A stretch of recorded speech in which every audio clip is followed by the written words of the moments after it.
2021년 사순절 두 번째 주일입니다.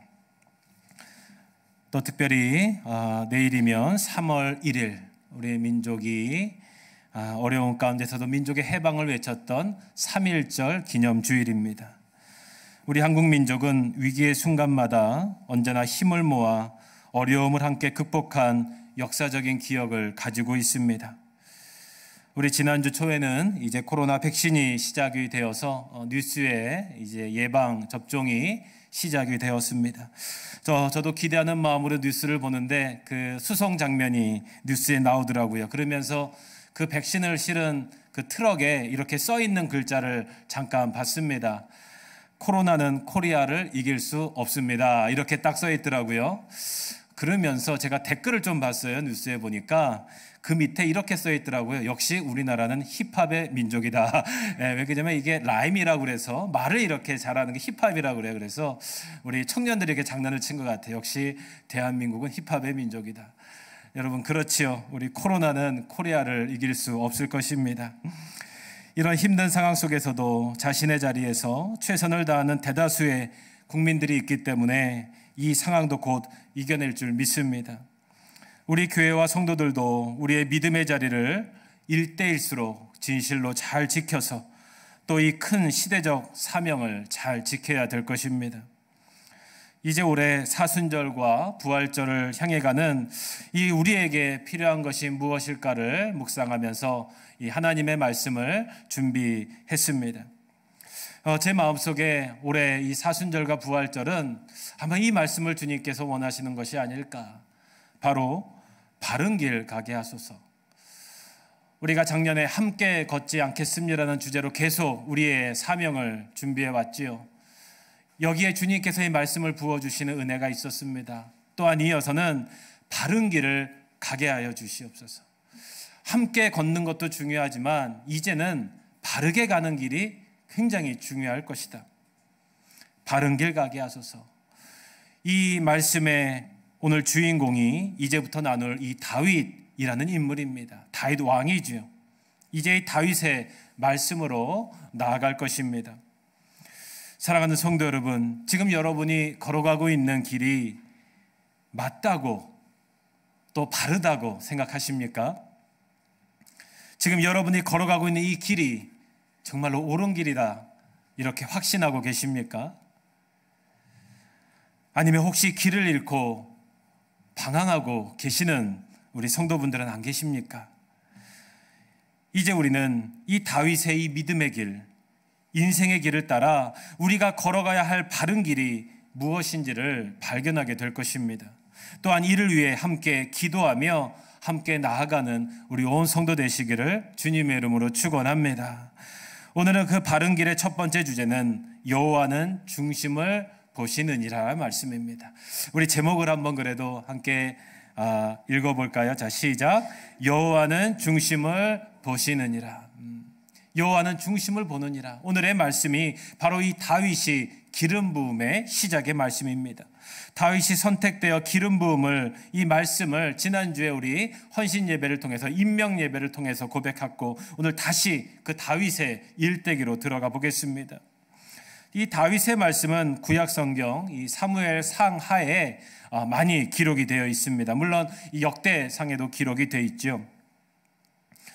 제가 이 말씀을 보면서 여러분 궁금하실 수도 있을 겁니다. 다윗이 이 성경의 주인공이라면 이 다윗의 이름으로 성경에 있어야 될 텐데 뭐 다윗서 상, 다윗서 하 이건 없지요. 구약 성경에 보면 이 사무엘 상하에 이렇게 들어가 있습니다. 이 사무엘이라는 선지자의 이름 안에 이 더 위대했던 다윗 왕이 들어가 있는 것이죠. 이 뜻은 이 다윗을 이해하기 위해서는 이 사무엘이라는 사람에 비추어서 이해되어야 되기 때문입니다. 다윗이 이스라엘의 지금 이스라엘 유대 민족의 이 메시아의 근원의 아주 위대한 왕이죠. 하지만 우리는 이 사무엘서, 이 사무엘의 눈을 통해서 다윗을 이해해야 된다라는 함의가 담겨 있는 것입니다. 이것을 우리는 신학적으로 사무엘 전통이다 이렇게 말해요. 왜냐하면 우리가 성경을 읽다 보면 이게 고대에 또 편집되고 또 후대에 읽혀진 내용을 기억에 의해서 쓰여진 부분이 많기 때문에 좀 섞여 있습니다.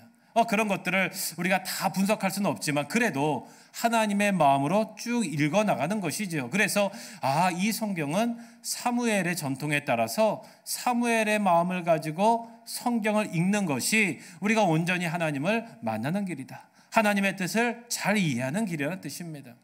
그래서 이 다윗의 위대함, 때로는 이 다윗의 실수가 좀 섞여 있지요. 그래서 우리는 이 사무엘 전통에 따라서 읽는 것이 우리 개신교의 전통으로 고백하고 있습니다.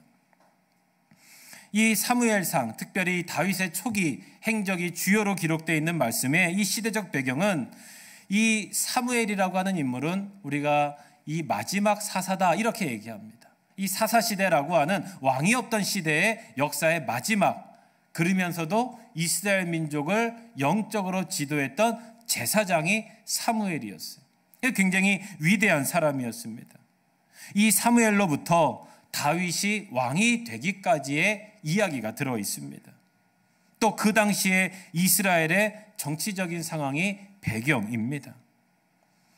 사사의 말기는 이 이스라엘의 12지파로 되어 있었는데 이제 이것이 여러 가지 시대의 변혁에 따라서 왕정으로 넘어오는 시기입니다.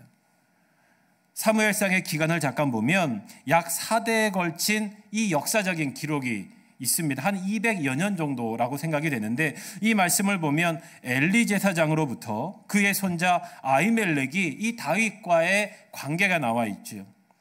또 그 엘리의 증손자인 이 아비아달이 다윗 왕궁에서 제사장을 하는 그 역사적인 기록이 들어있어요. 이거를 보면 이 다윗의 한 4대 정도 그 전부터의 기간 동안 사무엘상이 쓰여졌다 이렇게 우리는 볼 수 있습니다.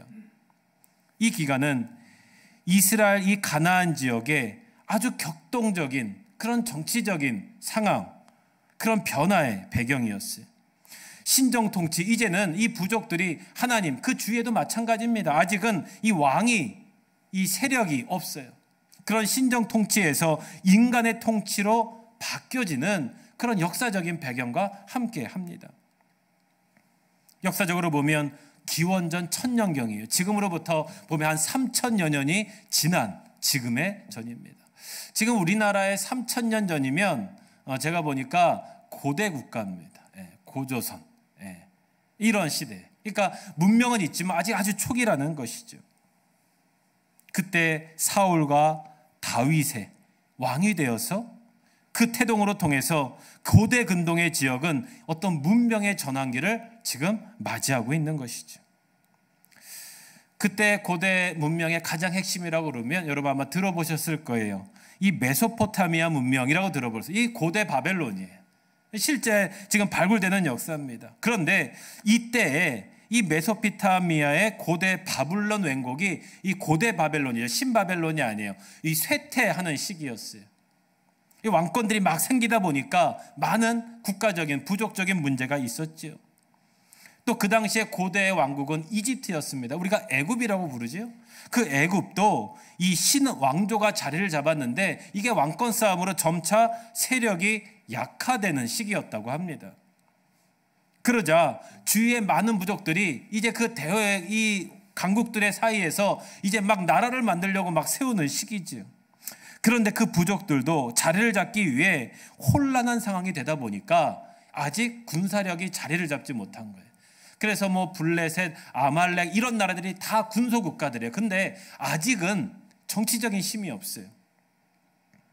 근데 반대로 이때가 이스라엘은 가장 전성기였어요. 이제 사사시대 이후에 12지파가 딱 자리를 잡고 그 혼란한 시기에 정치적으로 때로는 경제적으로 사회적으로 가장 안정기를 가지게 됩니다.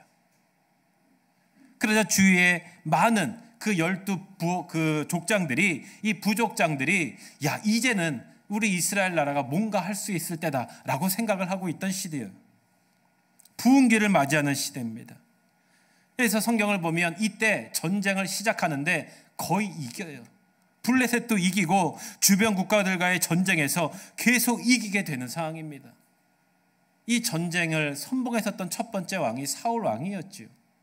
사울 왕이 이 전쟁을 이기는 왕이었어요. 그러자 마음에 이제 조금씩 하나님을 잊어버리는 패역이 시작된 거예요. 급기야 이 아말렉 전투에서는 하나님의 명령을 어기게 돼서 그 탈취물을 자기 것으로 소유하는 범죄를 짓게 됩니다. 하나님의 그 사울 왕의 그 모습을 보면서 그의 왕 세운 것을 후회하시고 그에게 떠나게 되는 그런 역사적인 배경이죠. 사울을 하나님께서 떠나고 이제 그 사울을 세웠던 사무엘도 사울의 모습을 보면서 좌절하고 있는 거예요. 그리고 다시 다윗을 세우는 모습입니다. 이 사무엘 전통으로 이해해 보면 이 첫 번째 세운 인간의 왕이 실패했죠. 이유는 뭐냐? 우리 믿는 자, 이 이스라엘에게 왕은 하나님 한 분이에요. 인간의 요청으로 왕을 세웠는데 결국 하나님께서도 주저하셨어요. 염려하시면서도 왕을 허락하시긴 했습니다. 근데 그것은 절대 권력을 지닌 왕이 아니라 바로 이 야훼 하나님에 대한 신앙을 가지고 민족을 섬기는 종의 왕을 하나님은 원하셨던 거예요. 근데 그것이 실패한 것입니다. 인간의 왕, 인간의 권력, 인간의 욕심을 맛본 그 왕이 타락하게 되는 것이죠. 이제 이스라엘은 사울 왕의 실패를 바로잡고 다윗을 통해 바른 길로 나아가야 될 그 사명을 시작하는 시점입니다. 바로 이런 배경 속에서 이제 다윗이 하나님의 그 길을 걷게 되는 것입니다. 오늘 이 말씀의 배경 속에서 첫 번째로 우리가 기억될 것은 이제 다시 시작하라는 것이죠. 사울의 실패를 자신의 일처럼 아파했던 사무엘에게 하나님은 다시 시작해라. 실패한 게 아니다. 좌절에 있지 말고 다시 시작하라고 말씀하셨습니다. 그는 새로운 왕조를 세우기 위해 이제 베들레헴에 있는 이새의 집으로 향하게 돼요. 우리 말씀을 읽지 않았지만 이 16장 1절부터 2절에 보면 그 당시에 사울이 어떤 마음이었는지가 강력한 기억이 나죠. 이 사무엘이 너무나 힘들어하니까 하나님께서 이렇게 1절에 말해요. 너 언제까지 그렇게 슬퍼하겠느냐. 그랬더니 그 사무엘이 2절에 지금 사울이 나를 죽이려고 합니다. 그러면서 이 4절 5절에 그가 이제 베들레헴으로 들어가는 장면이 제가 좀 쉽게 표준세 번역으로 좀 봉독해 드리겠습니다. 이 사무엘이 그런 두려움 가운데서 이 주께서 시키신 대로 하여 베들레헴에 이르니 그 성읍의 장로들이 떨면서 나와 맞으며 물었다. 이 사무엘에게 떨면서 장로들이 두려움에 떨고 있었다는 거예요. 사무엘에게 좋은 일로 오시는 겁니까? 그때 사무엘이 대답하였다. 그렇소, 좋은 일이요. 나는 주께 희생 제물을 바치러 왔소. 여러분은 몸을 성결하게 한 뒤에 나와 함께 제사를 드리러 갑시다. 이렇게 얘기하는 장면이 나와요. 그런 다음에 사무엘은 이새와 그의 아들들만은 자기가 직접 성결하게 한 뒤에 제사에 초청하였다라는 말씀으로 시작이 돼요. 여러분, 이 말씀을 먼저 묵상하면서 우리가 무엇인가 새롭게 시작하고 다시 시작해야 되는데 그것을 막는 게 있어요. 다시 시작할 수 없게 하는 것이 있습니다. 그게 바로 무엇입니까? 두려움이라고 하는 거죠. 사무엘처럼 평생 하나님을 잘 믿고 헌신한 지도자도 그 한순간에 마음의 두려움이 엄습해 온 거예요. 그 스스로는 아무것도 할 수 없습니다. 사무엘을 지배했던 두려움은 실망과 죽음이라는 두려움이었어요. 하나님의 반대에도 불구하고 그래도 인간들의 요청에 마지막 희망을 걸고 세웠던 왕이 사울 왕이었습니다. 힘도 제일 약했던 그 베냐민 지파의 출신을 뽑았다는 것은 정치적인 고려라기보다는 그의 믿음과 헌신을 그래도 믿었기 때문이에요. 그런데 그 사울이, 자신이 세운 사울이 인간의 권력에 눈이 멀어져 가자 조금씩 무너져 가는 모습을 사무엘이 지금 목격한 것입니다. 실망감 중에 가장 큰 실망이 기대에 대한 실망감이죠. 이 실망감은 우리 스스로에게도 다 있습니다. 실패와 좌절의 순간이 찾아올 때 주위의 기대에 미치지 못할 때가 있습니다. 이럴 때 우리는 아무것도 할 수 없을 것만 같은 절망을 만나기도 합니다. 이 절망의 끝에서 만나는 것이 죽음에 대한 두려움이에요. 지금까지 살아온 사무엘의 삶을 보면 결코 죽음을 두려워할 사람이 아닙니다. 그런 그에게도 두려움이 찾아오는 순간 무너질 수 있습니다. 그러니 우리 모두, 우리 인간은 우선 누구나 찾아올 수 있는 이 두려움에 너무 힘들어하시지 마시길 바랍니다. 그리고 실망과 좌절감에 갇히지 마시길 바랍니다. 더 중요한 것은 두려움 속에서도 다시 시작하시는 하나님을 바라보시기를 주님의 이름으로 축원합니다. 여러분, 사무엘이 베들레헴에 딱 이르렀을 때 장로들이 떨면서 나왔다고 기록하고 있어요. 여러분, 장로들이 사무엘이 무서워서 떨은 그런 뜻이 아니죠. 이건 뭐냐? 지금 그들이 두려움에 가득 차 있었다는 거예요. 그 이스라엘 민족이. 뭐 때문에? 사울왕 때문에. 지금 사울왕이 사무엘을 감시하고 있어요.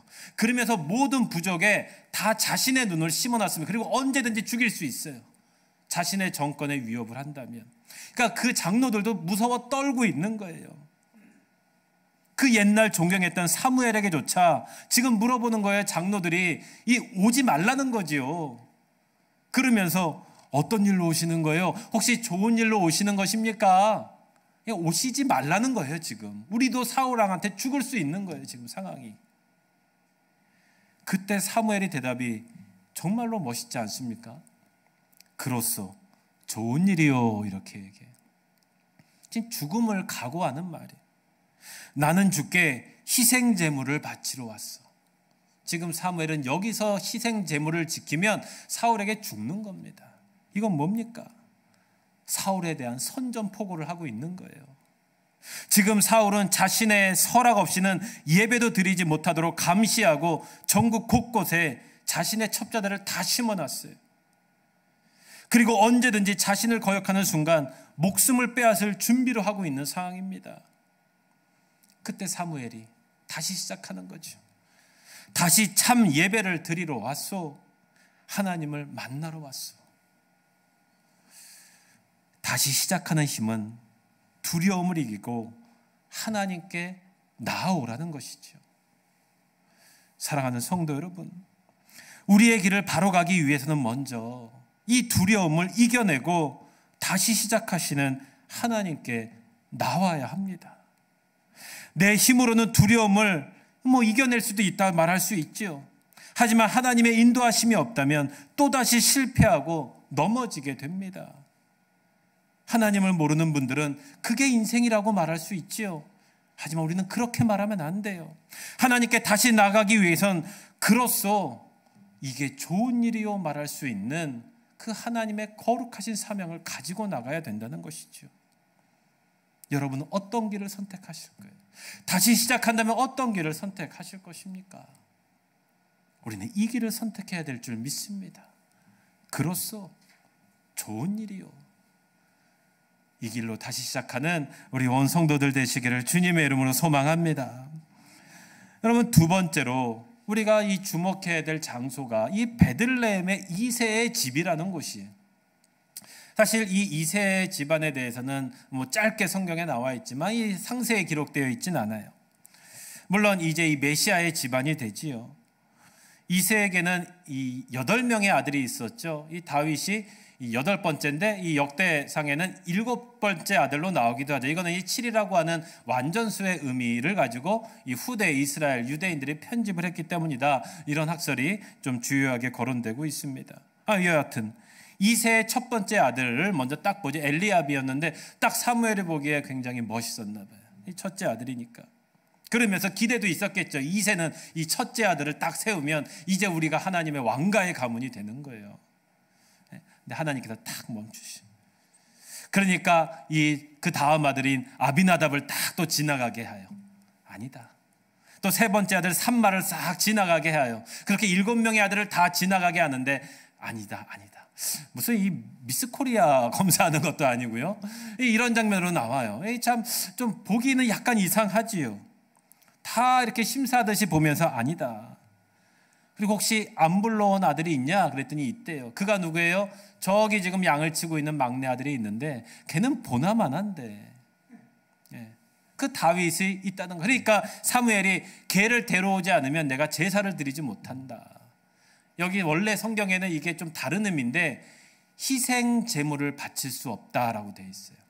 식사를 하지 않겠다는 뜻이 아니라 희생 제물을 완성을 안 하겠다는 거예요. 사실 이미 사전에 정해져 있다는 거예요. 이미 하나님이 양을 준비한 것처럼, 아브라함이 이삭을 바쳤을 때 양을 준비한 것처럼 이미 희생 제물을 준비시켜 놓은 인물이라는 뜻이에요. 이 베들레헴 2세의 집안에 지금 역사적인 일이 일어나고 있는 거예요. 그 집안 안에서. 왜 이렇게 하실까? 제가 좀 성경적인 상상력을 좀 발휘해 봤어요. 하나님의 일하시는 방식을 잘 보니까 이 구약 이전만 보더라도 하나님은 아브라함을 선택할 때, 모세를 선택할 때는 좀 직접적인 계시를 하셨어요. 그렇죠? 직접 증거를 보여주시고 직접 귀에 들리게 말씀도 하셨고 떨기나무에 불도 보여주셨는데 다윗은 직접 부르지 않아요. 선택 계시라고 그래요. 다윗은 몰라요. 그런데 이 방식이 여기서 처음 등장하는 거예요. 이게 왜 그럴까? 제 상상력이지만 바른 길을 가는 지금 과정을 보여주고 있는 것이 아닐까. 이 과정을 지금 하나님이 뭔가의 과정을 지금 펼쳐내신 거예요. 하나님의 선택하는 과정. 이제 이 민족을 이끌어갈 이 다윗을 이 과정 가운데 선택하시는 거예요. 처음 된 자가 나중되고 마음이 상한 자를 세워주시는, 결국 준비된 자를 보여주시는 거예요. 여러분, 바른 길은 어디에서 시작됩니까? 지금 바로 이 베들레헴 2세의 집에서 시작되고 있는 거예요. 하나님이 준비하신 집에서 시작되는 것입니다. 가끔 삶이 지치고 힘든 분들을 우리는 많이 볼 때가 있어요. 다 이렇게 참 안 됐다. 우리 경쟁에 내몰려 하루하루 치열하게 우리 공부하는 학생들을 보면 참 마음이 아프기도 하죠. 또 어려운 상황으로 닥쳐온 여러 가지 취업난 속에서 불안한 미래에 지쳐가는 청년들을 많이 볼 때도 있습니다. 또 고단한 하루의 일을 마치고 힘든 몸을 이끌고 집으로 돌아가는 또 우리 아버지와 어머니들을 만날 때도 있어요. 그들이 다시 시작할 수 있는 곳이 바로 집입니다. 집. 어떻게 길을 가야 할지 방황할 때 언제나 우리를 어떤 조건에서도 기다려주는 곳이 바로 집입니다. 실패와 좌절 속에서 다시 시작할 수 있는 이 재충전과 힘을 주는 곳이 바로 집입니다. 아니, 우리의 집이어야 됩니다. 원래는 집이었습니다. 가정이어야 합니다. 지금 이 시대에 영적인 절망 속에서 우리를 다시 바른 길로 가게 하는 곳이 교회여야 합니다. 우리의 신앙의 집인 신앙 공동체인 교회가 하나님이 준비시키는 온전한 집이 되었으면 좋겠습니다. 하나님께서 우연히 베들레헴의 이새의 집을 고르신 것이 아닙니다. 우리가 다 알 수 없지만 이새는 이날을 위해서 정결한 제사와 희생 제물을 그리고 가족의 제사장으로서 믿음의 준비를 하고 있었을 것입니다. 이러할 때 우리의 삶과 믿음의 길은 바르게 세워질 것입니다. 드디어 하나님께서 말씀하시고 선택하셨습니다. 바로 중심을 보시는 하나님이다. 이제 하나님은 최종 선택을 하시는 순간이 되었습니다. 그 순간 가장 중요한 것은 바로 이 중심이라는 것이었어요. 이새의 8자식 중 하나를 택해 이스라엘의 왕으로 삼겠다는 이 사무엘의 전가를 받자 이새는 이 마지막 아들은 인재가 못 된다고 생각했어요. 그래서 다윗을 아예 제해놨어요. 나머지 형제를 잘 준비했어요. 하지만 최종적으로 다윗이 선발되어 기름 부음을 받게 됩니다. 사람이 보는 눈과 하나님의 보는 기준이 얼마나 다른지를 우리는 알 수 있지요. 사람은 외모를 보거니와 나 여호와는 중심을 보느니라. 이렇게 말씀하신 것은 그 다윗을 보기 위해서, 이미 선택되어 있는 다윗을 보는 것, 하나님은 이미 다윗을 지켜보고 있었다는 것입니다. 그렇다면 그 다윗의 중심이 무엇입니까? 무엇을 보고 있었던 것입니까? 그의 믿음입니까? 그의 양심입니까? 진실함? 그의 선함? 그의 외모? 그의 재능일까요? 우리가 다음 주에 나누겠지만 이 다윗의 모습의 힌트를 볼 수 있는 장면이 하나 나오는데, 우리 사무엘상 17장 34절 35절이에요. 제가 표준세 번역으로 읽어보겠습니다.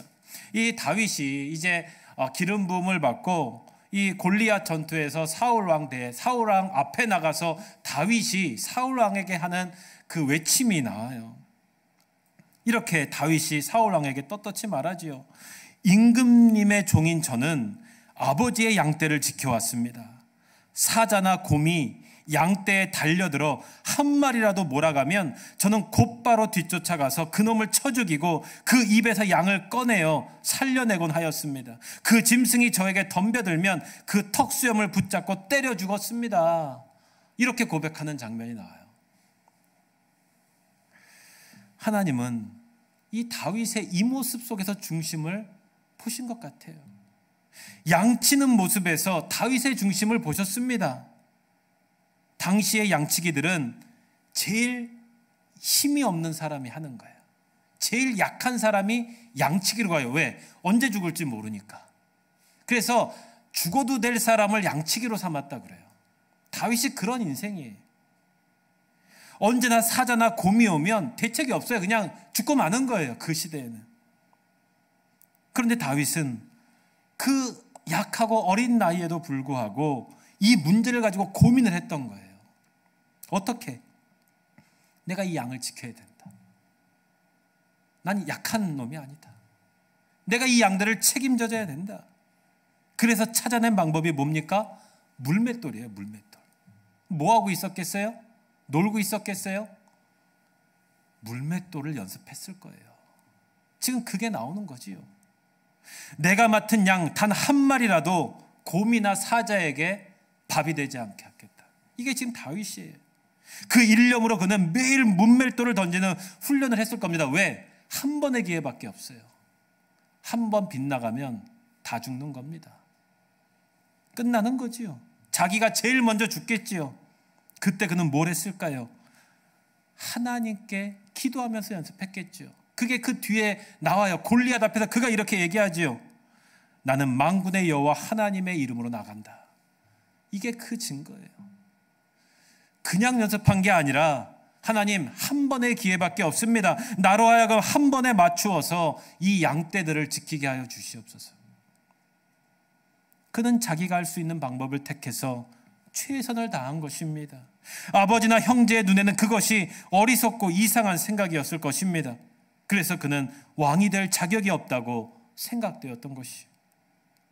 왜소한 겉모습, 이상한 행동은 아버지의 마음을 얻지 못했지만 하나님은 그 중심을 보셨습니다. 무엇보다 그 모든 일을 위해 하나님을 신뢰하는 모습은 하나님의 마음을 사기에 충분했던 것입니다. 그는 골리앗 앞에서 외칠 수 있었지요. 나는 만군의 여호와 하나님의 이름으로 나간다. 여러분, 믿음은 무조건 믿는 게 아닙니다.